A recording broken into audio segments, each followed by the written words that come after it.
eight, seven, six, five, four, three, two, one.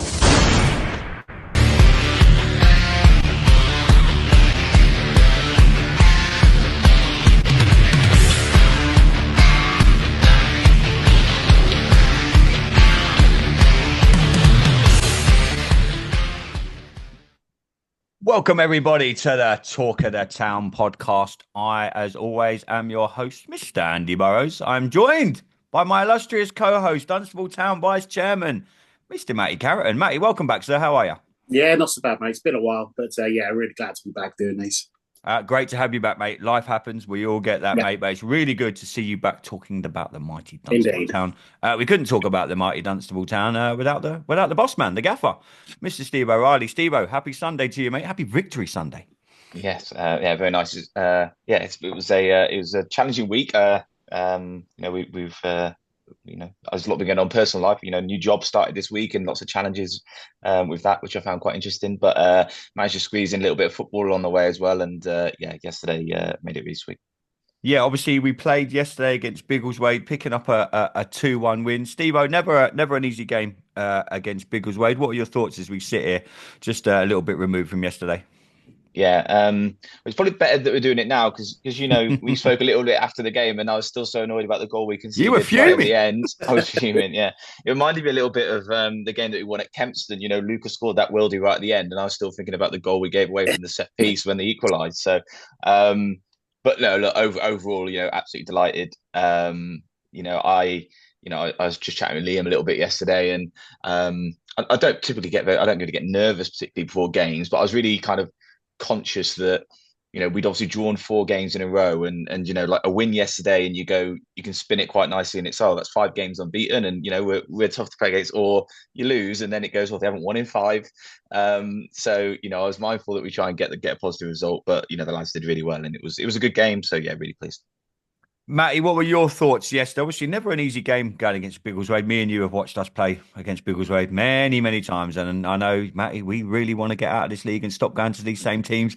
But never an easy game against Biggleswade. Always really physical, always a decent team. I think the pitch was a bit of a leveler yesterday, which we'll get onto later in the show.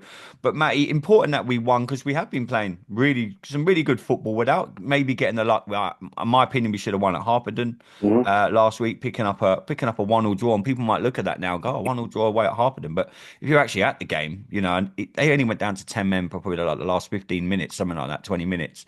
I thought we deserved to win. I thought we thoroughly deserved to win yesterday. All round the park, I thought we were much the better team, albeit Desi pulling off quite possibly some of the best saves I've ever seen at any level, and he's going to be listening to this. Right, it's some of them for the camera. Honestly, yeah, there were a few. He does them in the warm up, and all. Trust me, there's a few camera saves. But the last one, I'll try and get Rory to send it to us. We'll upload it on our socials. Was probably one of the best saves I've ever seen at any level, Premier League down to non-league. Matty, what did you make of yesterday's performance? Yeah, I mean, to be honest, as Steve said, conceding at the end was really disappointing, but. For me as a whole, we could have been 3 or 4 up at half time, and I don't think anybody would have grumbled. Biggleswade, I think, have improved from the last time we played them. We've obviously got a few extra players in. Newman Carney, who's been our Achilles heel for years after years. Great player, though. But yeah, very physical team. I thought we handled that really well. As you say, the pitch was a bit of a leveller. But I'm really pleased for Liam to get his goal in the first half, and obviously really, really pleased for Joe to get his goal in the second half. At the end of the day, he hasn't scored much this season. I know it's probably playing on his mind a bit. So to have the confidence to not square it, because obviously Sammy was there, begging for the ball, and he was like, "Nope, I'm having this," and he took his goal really well. So pleasing all over the place in terms of midfield, in terms of the strike force, in terms of the back line. I think, as you said yesterday, we're really hard to play against, which is good. And now we're starting to get the goals at the other end, which is just fantastic. I mean, looking at the league table last night, and I'm trying to be positive. We win our game in hand and keep going the way we're going. We're only 9 points behind the playoff, so you never know. Yeah, no, obviously the league table is there for everyone that wants to see it. Steve, obviously, just talk us through the team selection yesterday, mate. Obviously, had to make some changes as well. Finbar coming in up front, and obviously, like you say, Joe dropping down to the bench. Obviously, we can sit in. Obviously, I'm quite lucky. I'm privy to see what goes on in training. But just tell some of our listeners, obviously, that what goes through your mind when you do come to some team selection, because there were some brave calls yesterday. Yeah, it was one of the toughest selections I've had to make all season. And really it was not, we've had some games early in the season where we might have had a squad of 21, 22, and I've still found it quite easy to pick the 16 that would be in and then the 11 that we would play with. We only really had 17, 18 available players. We had a couple of the young lads again if we needed to call upon. But, you know, last week the performance at Harpenden I thought was excellent, as you guys alluded to. And to have made any changes to that team was a bit of a tough call. But Alfie obviously missed that game and he came back and was available. And without question, I think yesterday was a really good example of it. Those two playing as a centre half partnership since they've been together has been, it's been outstanding. I think the Kempston game is one example where we conceded two, but the most goals we conceded apart from that in a game where those two have played is one. As a partnership, there are lots of clean sheets in there as well. And they really complement each other well. And I just felt that that at this moment in time is our best centre half partnership, and that's saying something because I thought Jack James was outstanding at centre half last week at Harpenden, and was man of the match there. So that was obviously one call to bring Alfie, straight back into the lineup, and then that kind of left me with a difficult decision in the fullback areas because. Again, JJ did excellent at Harpenden. Then Harpenden got some really good wide players, and he hasn't started as much as he would have liked over recent games. But he came straight into that game and performed really well. But it was probably difficult for me to leave Jack out. So that's kind of where we ended. And then Luca, is doing a job for me at the moment in the fullback areas. I think it's something that I'm looking at and trying to explore in terms of what we want to do in that left back position. Obviously, since Tom had left, How hard is that to do, Steve? We obviously with Luca, very not many very managers hard. have to go. I've got a guy that scored 12 goals, but I've got to put him at left back. How does it? How do them chats go down with Luca? And obviously, like I said, I see a lot of training, but it can't be Yeah. easy doing that. Yeah, no, yeah, it's difficult, and Luca will admit and say to people that that he wants to play for forward, and that's what he wants to be able to do. He's part of the leadership team that we've got in the playing group, and it's about having that honest conversation with him. I've explained to him where I see us at this moment in time, and the plan for moving forward. I think he understands that. As I say, if you ask him, he wouldn't want to be playing there, but to a huge credit to him, he's an excellent left back. And he's really good. And there's something that I recognise in this team now. And when you've got him in at full back, Jack the other side, Alfie and Jamie, that's a really physical back four. They're big, they're tall, they're mobile, but they really defend the box really well. And then when you put Buddy and Frankie in front of that, again, they're two really physical players, really good energy about them, but also tall, win balls. And we know the Spartan League, that's a lot of what you're going to have to do in a lot of games. So that was obviously the big decision in defensive area. And then as you say, changing Joe out is it's never an easy decision. Leaving out your captain, and Joe's a really important player for us. As Matt said as well, he probably hasn't quite had the season that he would have hoped to up to now. But I'm knowledgeable as well with that he has been injured twice, and missed considerable time. And maybe in certain games he hasn't quite hit the level that he would hope for. And we haven't gone into it too much detail with him because I've tried to let him just trying to find his way through with it. And it's difficult because and it's something I've got experience of in the past as well, that sometimes it's easier coming on in games as the spaces open up, and I think that in that moment yesterday, and Matt said it absolutely perfectly. The thing that I really loved about the finish was that he didn't overcomplicate it or overthink it. It was actually, okay, I'm out of the team, but I've come on. This is my moment. I'm going to get out of my feet. I'm going to strike it across goal. I'm going to, it was instinctive as Big goal, hit goal. opposed to Yeah, and as opposed to, and it certainly isn't just Joe, because I think that we've had a habit of doing this as a team, sometimes overcomplicating things in the top end of the pitch or overthinking it and maybe just not being instinctive enough. And that was, it was a fantastic finish. Those finishes are difficult across the goal, as talk about the pitch conditions and those types of things. And to be able to do that from his perspective was great. But yeah, in terms of the decision from the front, it was more that I'm still conscious that we need to find ways to score more goals. We brought Finbar in to be able to be one of those players who plays through the middle for us. So it felt like it was the right moment to give him that opportunity. But there's other decisions as well. Bringing Alfie into the squad, I had to leave Jonah out of the 70, out of the 16 completely, and he was trained excellently this week. And that they're really difficult moments and difficult decisions that you have to make. But as I try to say to people, the only thing that really goes through our mind is not the only thing, but the most important thing, and thing you have to go back to is who are we playing? What's the game going to be? What do we think is going to be the best way that we set up, the best selection that we can make to win the game? And ultimately, that's kind of what you have to do. The rest of it is then, how you communicate that and how you kind of deliver the messages to the players and explain the decisions. So yeah, look, they worked yesterday because we got the result. I quite often say that you can make all the right decisions and lose, and you can make the wrong decisions and win. It's all the team that you don't select is always unbeaten, right?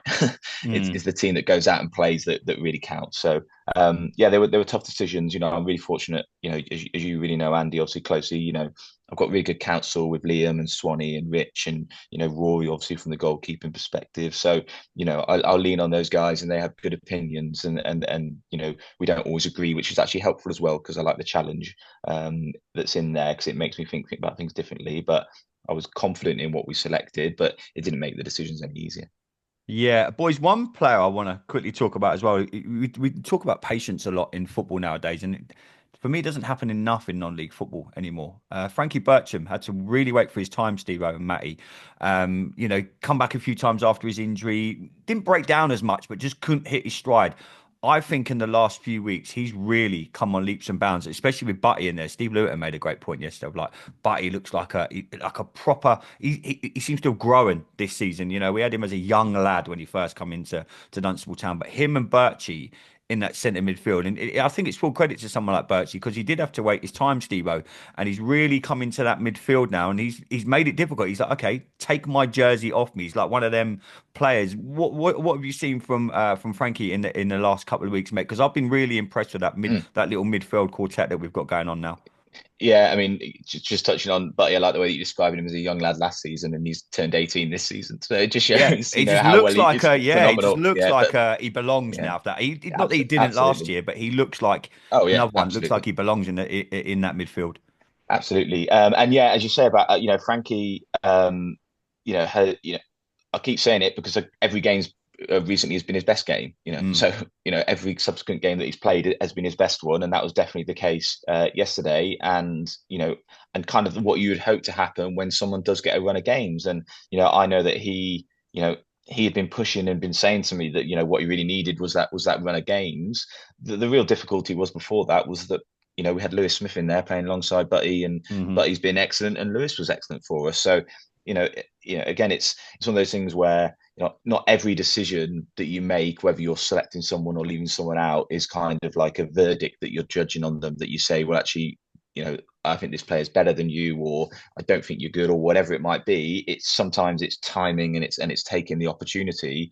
But what he's done really well is grasped it, and I think that he gives us, like I said earlier, gives us a real physicality in there. He's getting fitter. I think the whole team's getting fitter. I think that I would say that the last three games have probably been the hardest game, the hardest working games that we've had, which are Tring, Harpenden, and obviously Biggleswade yesterday.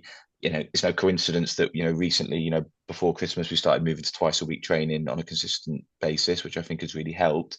And then it's helped players like Frankie, really kind of accelerate that kind of getting up to speed from a fitness perspective. They'll know, and I speak to, there's more that I want from those two in terms of kind of getting on the ball and being able to try and make us play and dictating the tempo a little bit. I thought they did it well second half last week. I thought yesterday was a difficult game to do it, but you know, the other person I would mention actually alongside them, because I think Frankie's done really well, was we've tweaked the system a little bit by playing Ethan a little bit in a different type of role, but he's another one who was out injured, has been on the bench a little bit, but had a really positive start to the season. But he comes in and maybe, he's a different type of player to Lewis, but he has a similar kind of characteristics in terms of he's really calm on the ball. He's got good touches, he's creative.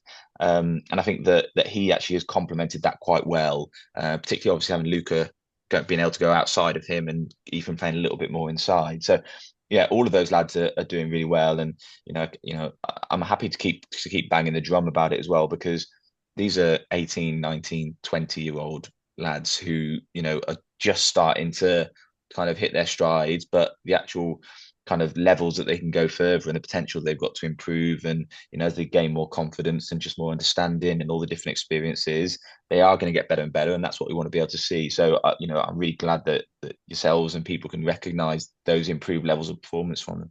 Yeah, exactly. It's interesting what you say about Ethan, especially linking up with Luca at the back as well. So as we've expressed many times, Luca doesn't want to sees himself further up. But I think we've played the most adventurous football with these two on the left-hand side in the last couple of weeks. I don't think Harpenden could really deal with us, especially down the left throughout the game. And again, yesterday we exploited lots of spaces between them two, kind of linking up very well. So it's interesting how the dynamic of people not necessarily being in their preferred positions, yet we're getting the most amount of joy as we can. And it's no coincidence the last 3 games we played have been against the 3 most formed teams in the league. And with arguably the exception of the game against Tring, which I think we may have been a little fortunate to walk away with a point there. The last few games, nobody could argue that people played us off the park, and especially against Harpenden last week, and obviously with a win yesterday,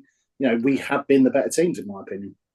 Yeah, I think just on that, I think sometimes as well we can, as coaches and supporters and players and stuff, you can sometimes get a little bit obsessed by positions and formations, and and I think that sometimes it's like, oh, that's not where I want to play, and actually the game is just, they are important, and certainly out of possession you kind of look at those things, but the game's always a lot more fluid than the way that you put the team up on the tactics board before you start the game, and it changes. And so, whether you're playing Ethan in, a deeper line midfield player, or you play him off the left, or you play him off the right, or in the 10, or whatever it might be, he's still going to be the same player. So that kind of complements different things. Yeah, like you say, you might ask him to pick up different spaces, or you ask him to do different things a little bit. But yeah, I think sometimes we do get, we can get obsessed by, that's not my position, because, and I spoke to Luca, we talked about Luca, I spoke to Luca about it. Luca had chances inside the box and created stuff inside the box last week at Harpenden, and he was playing as a fullback. So it's about, certainly it's about the team then understanding that, okay, well, that's that player's strength, and that's the type of thing that they're going to do in the game. How do we manage that, and how do we make sure we've got the right balance in certain situations? So it's an interesting one, and like I say, it's sometimes it's really about the players. I do say that, it's really about the players and really how they go out and perform, and we're seeing good examples of that. Well, he's obviously one talking point as well. It'd be interesting to get your view, Steve. Me and you spoke about this when we were down at Creasy Park early on a Saturday. We're playing. We were in a good run of form, and yet here comes another break in mid-season. It seems to happen to us. It's happened. I think last time me and you sat down, Steve-O, in the hub recording one of these, we'd just come off a break. Matty, how annoying is it that this I get sometimes you have to have a few Saturdays off. In your opinion, and me and Steve, I've spoke about this at training, I'll get his thoughts in a second, but maybe the league needs to look at a restructuring of more teams coming in. I know it's hard because, this is probably our 4th Saturday maybe that we've had off during the season. We get postponements, we get that, but we're actually not scheduled for a game next Saturday. Obviously, Matty, you go to all these meetings and stuff. I'm not asking you to, again, never ask you to give away any trade secrets or meetings you have. But in your opinion, is there something that the league needs to look at moving forward as we go into next season and the season after where, we don't want to be having Saturdays off when we've already had cancellation games and we probably know there's going to be more bad weather coming as we go into February. Is that something that the league need to look at as we go into next season and beyond? 100% they need to. I've spoken quite passionately in the past about the amount of Tuesday games that we have and the disparity between Tuesday games money compared to Saturday, because, as much as, it's all about the football, it is also about making sure that we have the money to to pay for all the facilities and stuff like that. And when you think that we could have £200-300 less on a Tuesday night than we can do on a Saturday, it's majorly frustrating for me. And I don't even look after the accounts, but I can obviously still see it. But as a club as a whole, the only money we get is obviously through the gate. Obviously, we're not blessed to have the bar takings that other clubs have and other bits and pieces that they have. So it's so important for us to get to maximise our match day revenue by having the best the timings that we can. And yeah, I get it. You have to play Tuesdays. It is it's a matter of course in the modern game. But when, as you say, you've got a free Saturday, and there's other teams next week that have got a free Saturday, I think that's where we miss Karen in terms of the fixtures secretary, because I think she would have given us a game to look at it and make a bit more sense, make some more sense checks to it.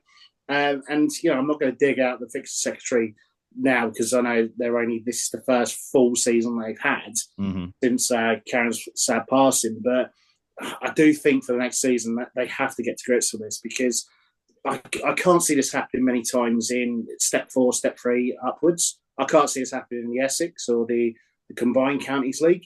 So why is it happening with the Spartan? And as I say, I can't say it happened much in step 4. At this current time, they've got one club less in the Southern Central. So there is obviously always going to be one team that isn't playing, but it's always only one team. So they're able to make it work the rest of the season. So why can't we?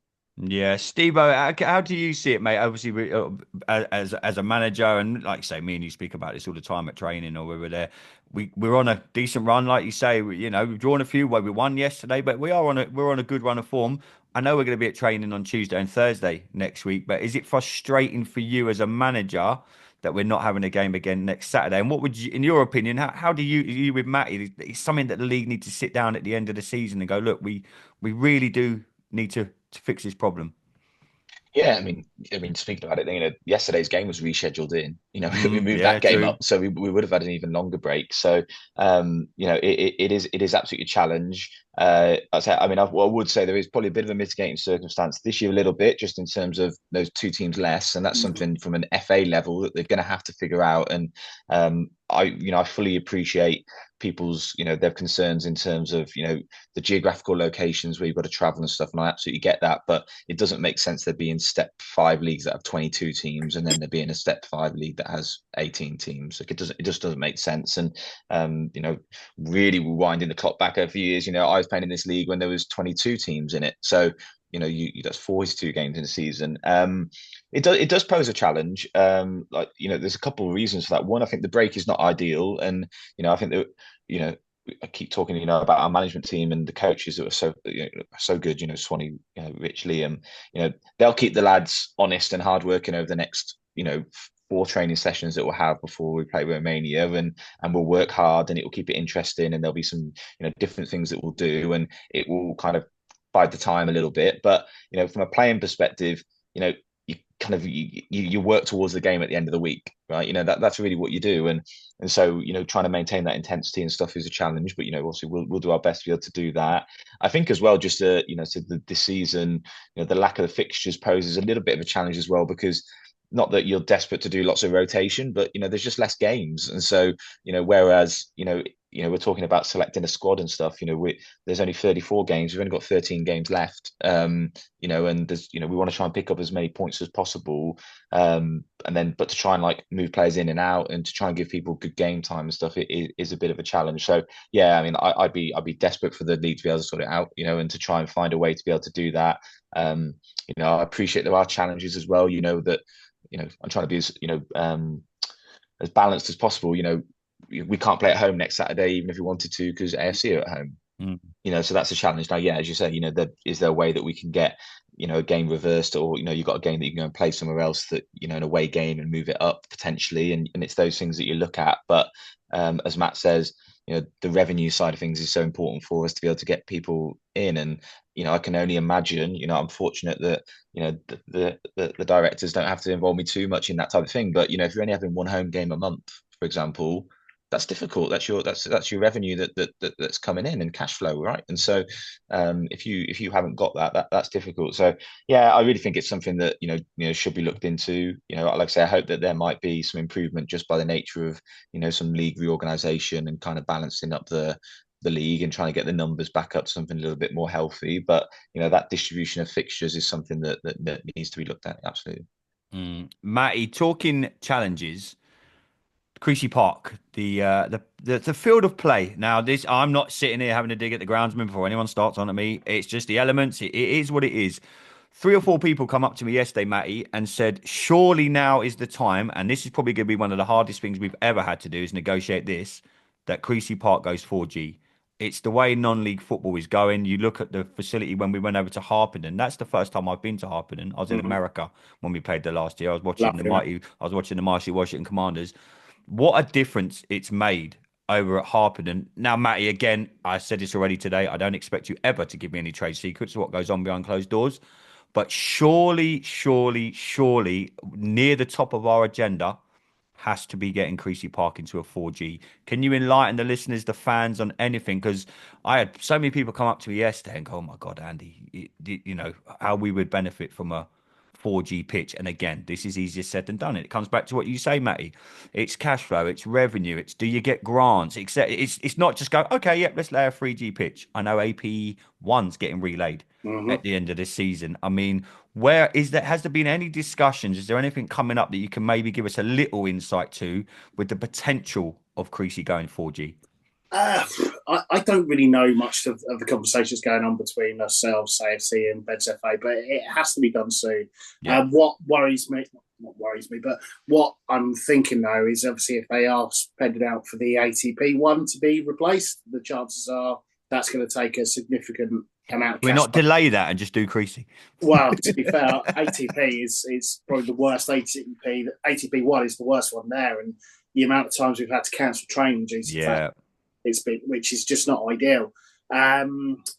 It does need to be done. I think if Beds FA could get that resolved and get get an all-terrain pitch put in the main pitch, it's a good cash driver for themselves because it means that they can be playing football every week. But to be fair, I mean, if anybody's going to be able to get over the line, it's going to be somebody like Beds FA. They know the way the system plays. They know which grants they can apply for. And if they think it's in their interest, they'll do so. But I know that they've obviously got massive cost challenges themselves. Yeah. So I can't see it happening for next season, if I'm being honest with you, because I think we would have had a conversation now. But it is definitely something that we do need to look at because without wanting to disparage the hard work that cut crew do on the pitch. Oh, they do an incredible job, mate. An absolutely incredible job. Just getting us on that pitch a couple of weeks ago was truly incredible because it's not. And again, this is nothing to do with them. This is purely the elements. Creasy was like this long before they got here, long before I come and watch. It's been notoriously known over the years. You get a little bit of rain or you get some back off. Don't even bother getting out of bed on the Saturday morning. The game will be called off, and that's so frustrating when you do look at a Harpenden. Because at the end of the day, I mean, Harpenden, all right, they're there where they are, but it could come down to they've played league games and we're all off, and that come at the end of the season when you've got them points in there on the board could be vital, right? Absolutely, and I think the main problem they have is the fact that the pitch was laid in the 50s. The original pitch that was laid is essentially the main pitch is there. Laid in the 50s. Did you go to the opening? Not looking as old as you, but Tuesday. Yeah. As a result, I think they have massive issues with the drainage. So, I mean, maybe there's something that can be done with that to begin with. But yeah, it does need to be changed at some point. But I think Beds FA are probably the best people that are going to be able to get that grant over the line. Yeah, Steve, from a footballing point of view, like Matty just said there, it's vital that we get it done. We're probably we're not going to get it done next season, but it's surely a conversation that people can just get round the table at the end of the season and go, look, this is and again, I come back to Harpenden and another 3G Hartford, wherever you go. I've been to many non-league players and I've chatted to a lot of people. That pitch is rented out 365. You know what I mean? I mean, we had our youth team play on the pitch last Thursday night when we were training, and it was always good to get our young lads on the field of play. But again, you've got our youngsters, you've got our first team, AFC's first team, AFC's ladies, the AFC's youth teams. There's so many games that go on that pitch. The poor old ground staff, even if they could perform miracles, it's so hard for them to maintain. And then you throw in the elements. I mean, it's pouring down with rain today. If this was yesterday, I'm being honest, that game's 50-50 whether it goes on. So yeah. And it's not even heavy rain today, but you look around in that Biggleswade game that had already been moved could have been shunned to a Tuesday night. And again, that comes back to earlier what you said earlier, Matty. That affects revenue. That affects, we're playing on a Tuesday. Steve, from a football point of view, mate, what would you like to see happen to the Creasy Park pitch?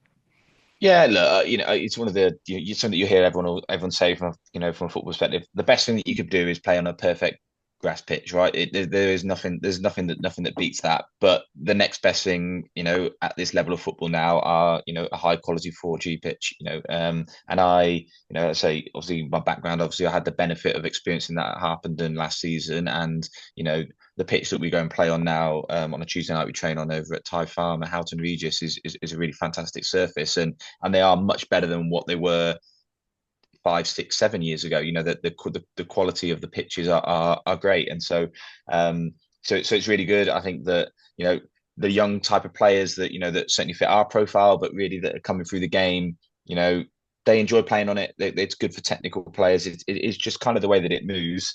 But yeah, look, the volume of the games on Creasy, that's the biggest issue. Say we the drainage and all that stuff, but it's really difficult to get that work in between those games. And look, it's their conversations that I've had with people, and because certainly from my perspective, you always want to try and know what the future's looking like. We look forward and we plan moving forward. I know that everyone will probably be recognise it would be in the best interest, but then I also understand that they're not a cheap thing to get done. Harpenden were talking about getting theirs done when I joined as a player in 2017. And that had been talked about for years then, and it was only by 2023 that it actually started the work, and they all got agreed that you could get going on it. So they can be a long process, but as Matt says, hopefully we've got the right people, in the organisation and at Creasy to be able to enable that as quick as possible. I think that the benefit we've also got is that the surrounding area doesn't need anything else doing to it, really, right? Harpenden as well, the project needed a lot doing in terms of we needed to kind of level the pitch and we needed to improve the surrounds and all that type of stuff. Whereas hopefully at Creasy, you'd only really need to replace the actual playing surface. So that hopefully would be something that would be beneficial. So yeah, look, honestly speaking, yeah, I would say that it would be a great move for us to be able to do that. I'm not holding out any hope, as you guys say, in terms of it being anytime soon. But if it did happen, then that's good. But yeah, I'm quite happy that ATP one's getting done in the summer. Because that's much better to train on. Yeah, no, 100%. Just another little bit of league news, Matt. It'd be interesting as well to get your opinion of something that was a talking point down at Creasy Park yesterday as well, involving, it'll circle back to us, Real Bedford and Bedford merging. Was a big talking point in the last week of definitely the structure of non-league football. It was posed to me yesterday, Matty, by a couple of fans that I was just generally chatting to when I got to the ground. Has it ever been muted that AFC and Dunstable Town would do the big old merger? It's always been in the background, if I'm honest. People that I speak to on a daily outside of Dunstable always wonder why. I get it as well, yeah. Only have the two teams there. I'd never say never, if I'm being honest with you. I'm never going to say this will never happen. But the business models of the two clubs are completely different to the business models over at Real and Bedford Town. Obviously, whatever decisions made by us would have to go to the owners, and it'd have to be the majority of the owners who make that decision. Whereas, obviously, AFC are owned by a private business. They are there to make profit. That's not the remit of our club. So it's very different to the whole Real Town prospect. The only concern I'd have is the manner of which the merger may take ahead, because Peter McCormack, however you think of him, he is a successful business person and he is used to getting his own way. And my only fear is for Bedford Town, if they are to be merging, how much of it is going to be essentially, the history of Bedford Town remodeled into the image of Real Bedford. and if that's the way it is, that's the way it is. That's the decision that those people who run those both football clubs decide. But for me, I'm quite pleased that we are owned by over 100 fans, nearly 200 of our owners who would make that final call. So it'd be up to them and not up to one person saying this is what's going to happen. Yeah, well, for everyone asking me, that was very diplomatic. No, a lot of people are, since that news broke. I'm the same as you. I've got friends that know I absolutely love Dunstable Town and non-league football, and they don't know that. One of my mates was like, "Is there two teams in Dunstable?" He like messaged me because he follows football and stuff. And I retweeted the Real Bedford news, and he's like, "Oh, there's an AFC Dunstable." Then he asked me the question, and I get it all the time. Steve-O, let's finish up, mate. Our next 3 games: FC Romania at home, Cockfosters away, Colney Heath away. Again, another tough run of games coming up, mate. We're training Tuesday and Thursday next week. We're off next weekend. You've kindly given us the weekend off. What are we thinking as we go into the next 3 games, Steve-O? Yeah, but yeah, tough on the fixtures. Anyway, whenever I kind of look ahead at the fixtures, there is never an easy run where you go, oh, actually, there's a few consecutive games there where we should pick up results. But equally, Tring, Harpenden, and Biggleswade on paper would have been, really, really tough games for us, and to come out of those games unbeaten is a real positive as well. So I'm probably not going to surprise you, Andy, and just go that my focus isn't really too much further than the Romania game. I say it's quite interesting, really, that it's kind of come full circle, because obviously our first win was against them, and we had a bit of a break before we played them previously. But, I remember, we had a 10-day break at that stage, and it was kind of all geared towards going and getting that result. Gladly in a bit of a different circumstance at this moment in time. But yeah, it will be, it will kind of just run as we normally do. Obviously we'll train this week. The lads will get Saturday off. Actually, some of the management, we're doing a little bit of a planning meeting and a review meeting, and we may go and watch a game potentially. Shock. Exactly. So that'll happen, but yeah, it will be kind of we'll have a good week this week. There'll be something. We'll hopefully we'll have a little bit of fun on Tuesday night. It'll be high intensity, but it will be a bit of fun for the lads, and then we'll be kind of back into the normal routine of it, and it's my job to make sure that we stay pretty grounded in terms of where we are and what we've been doing.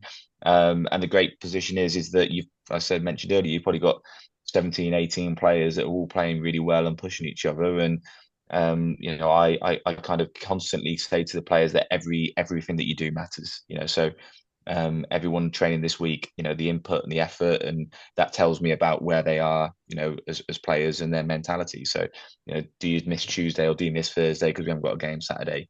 I actually know that these lads won't. They'll be there, but on Thursday session, are you training as hard this Thursday as you did last Thursday before the game? Last Thursday, everyone was training really hard because they wanted to be in the squad and in the team this Saturday. I want to see the same thing next Thursday, even though there's no selection on the line for the next, for a couple of days' time. I want to see the same piece. So, everything that, the whole, the routine that we go through, or, the different training sessions and the different schedules that we're on, always kind of inform us in terms of the decisions that we make moving forward. But yeah, look, we'll try and have a bit of fun with it, certainly this week as well, because the lads have worked really hard, and they've put in a good shift, and that's important as well, and they'll get a good bit of downtime on Saturday, and then we'll be really geared up for Romania, and we'll want to win at home again. It's it's only our second league win at home, and it feels weird to say that because actually our home performances have really improved through the course of the season, and we've been difficult to play against, but it's only our second home league win. So when Romania come to town in 2 weeks' time, we want to make sure that we get another one for the fans. Yeah, well said, mate. Well said. Matty, just before we get out of here, mate, any club news you wish to inform us of, my friend? Yeah, so I'm going to bang the drum again. Money, money, money. It's all about money for me. So obviously, hello, my wife, mate. In a couple of weeks' time, we do have our club quiz. That's on the 8th of February. That's a couple of hours after the FC Romania game. We'd love to see some people down there. It's going to be £5 a head. There'll be some a good night had by everybody there. Please just reach out to me via my email address, treasurer.dunstabletownfc@gmail.com, which I need to change. I've just realised I've still got the treasurer email address, but that's a different thing. Either that, or just reach out to us on our social media network and register your interest to get a table for the quiz. It's running out. We're running out of spaces soon, so yeah, get in quick. And apart from that, as ever, as running a football club is expensive, as I always say. So if you can help out in any way, bring a friend to the FC Romania game, come along and join our community chest 100 club. Who won that this week? I don't know. Don't know his name. Can't remember. That does seem a bit of a fix. I do think JJ and Lou's going to on a cut. I don't think so. They were on the bench. They weren't doing me any favours. Right? For those that don't know, our gaffer may have won that. But fair play, put it straight back into the club. There you go. But any way that people can help is appreciated. Obviously, we have got half price owners packages at the minute, just to reflect the half year part of that. Again, just reach out to us on social media. As I say, even if it's coming along and bringing a friend, that always helps us to increase our revenue. But yeah, that's it for me, really. Yeah, if you want to check out everything we do, go to our amazing YouTube channel. Big shout out to Brad, as always. Just type in Dunstable Town FC on YouTube, and you'll find all the talk of the town there, all the goal highlights, everything that we do. George is over on TikTok doing a great job with that. James is doing a great job over on the Instagram, so go and check out that, where you can reach out to us on all social media platforms. This show can be found on X, formerly known as Twitter, at DTFC Pod. But we'll be back next week. Like I say, we're training Tuesday and Thursday. No game next week. So if you want to come out and check out the mighty Dunstable Town, the 8th of February, someone's got a birthday around there. I can't remember his name. FC Romania at home. You can come and check out the mighty Dunstable Town then. But ladies and gentlemen, this has been another episode of the Talk of the Town podcast. I'm off to watch the mighty Washington Commanders try and make the Super Bowl. Thanks to everyone that come up to me yesterday and told me that they were now watching the NFL purely because of the Washington Commanders. Incredible. Who knew? We'll be back next week, everyone. Till then, up the mighty Blues.